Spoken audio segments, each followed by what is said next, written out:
देखिए, दिल्ली सेवा विधेयक जो पारित हुआ है उसने दो बहुत बड़े काम किए हैं। पहला तो उन्होंने जो INDIA बनाया है उस पर बहुत बड़ा प्रहार किया है और उनको अपनी हैसियत और औकात का पता लग गया है कि उनको सिर्फ 101 वोट मिले। उन्होंने कोशिश की बहुत, लेकिन वो सफल नहीं हुई। पहली बात तो ये। दूसरी बात यह है कि ये बिल वही बिल है जो 1991 से लेकर 2015 तक जिस प्रकार से दिल्ली की सेवाएं चल रही थी उसी प्रकार का बिल है। इसमें दिल्ली सरकार की उसका कोई अतिक्रमण नहीं किया गया है। मूल बात यह है कि श्री केजरीवाल जी को ये वहम हो गया कि वो पंचायत का चुनाव लेकर पार्लियामेंट के मेंबर जितनी अपनी सुविधाएं प्राप्त करें, इसलिए ये बिल ने उनको अपनी हैसियत बता दी है और उनको बता दिया है कि आपको किस प्रकार से काम करना है। और भारतीय जनता पार्टी और NDA की ये बहुत बड़ी सफलता है और ये आगे चलकर अच्छे परिणाम देगी। सर, जिस तरीके से आपने सुना होगा कि जो भीलवाड़ा की घटना हुई थी और जी, उसके बाद उसके पिता ने भी चिता में जलने की कोशिश की, जिसके बाद वो गंभीर घायल हो गए। क्या कहेंगे राजस्थान में देखिए, राजस्थान में जो स्थिति बनती जा रही है, मैंने बार बार 166 के अंतर्गत बहुत प्रस्ताव वहाँ पर दिए हैं। कल भी मैंने बात उठाने की कोशिश की थी।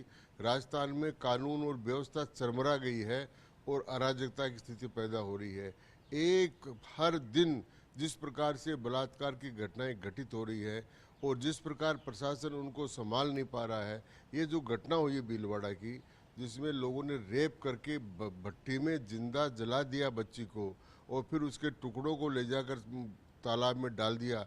इसी प्रकार की दूसरी एक और घटना और हुई जिसमें रेप करने के बाद में बच्ची को लेकर तालाब में डाल दिया। ये सारी की सारी घटनाएं, और एक घटना दूसरी हुई जिसमें माँ पहुंच गई वरना बच्चे को मार देते। तो ये सारी जो घटनाएं बार बार हो रही है वो प्रशासन का भय नहीं होने कारण से ये काम हो रही है और प्रशासन बिल्कुल लड़खड़ा गया है, वो काम नहीं कर पा रहा है। इसलिए राजस्थान की स्थिति बद से बदतर हो गई है, दुर्भाग्यपूर्ण स्थिति है। और मैं समझता हूँ इसका केंद्र सरकार को या तो कोई एडवाइजरी जारी करनी चाहिए या किसी न किसी प्रकार का इस पर कदम उठाया जाना चाहिए। सर, आज शाम को एक बड़ी बैठक है आप लोगों की। जी, NDA के विभिन्न घटक दलों के सब लोगों को मिलाकर प्रधानमंत्री जी व्यक्तिगत संपर्क के लिए सब सांसदों से मिल रहे हैं भोजन पर, और इसीलिए उसी अनुरूप में आज की ये बैठक है जिसमें राजस्थान के भी सभी सांसद रहेंगे। सर, कल ED की दस्तक हुई है राजस्थान में सीकर में जी, कलाम इंस्टीट्यूट पे। उस पे वो कह रहे हैं सत्ता पक्ष की बीजेपी घबरा रही है, हम सत्ता में हम वापसी कर रहे हैं।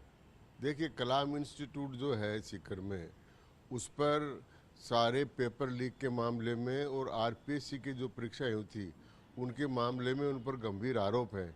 और मैं समझता हूं कि ED जो कार्रवाई करती है वो बिना किसी पूर्व सूचना के और बिना जानकारी के नहीं करती है, और घबराने का कोई सवाल नहीं है, क्योंकि जो पार्टी खुद ही अपने ढांचे में चरमरा कर गिर रही है उससे घबराने की क्या जरूरत है।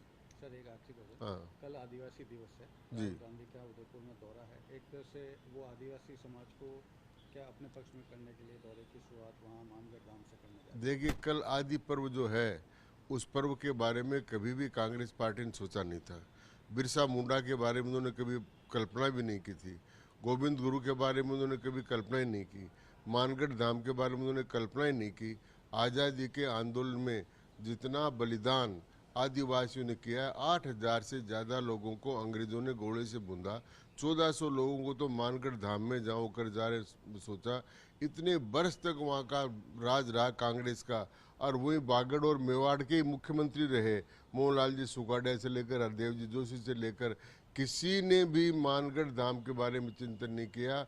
ये भारतीय जनता पार्टी ने और नरेंद्र मोदी जी वहाँ जाकर आए और उसको राष्ट्रीय स्मारक बनाने की बात कही। उसके बाद हम आदिवासियों के बाद में जाने की घोषणा करते हैं। और भारतीय जनता पार्टी पहली पार्टी है जिसने आदिवासी महिला को भारत के महामहिम पद तक पहुंचाया है। तो इसलिए उनके जाने आने का कोई असर नहीं होगा।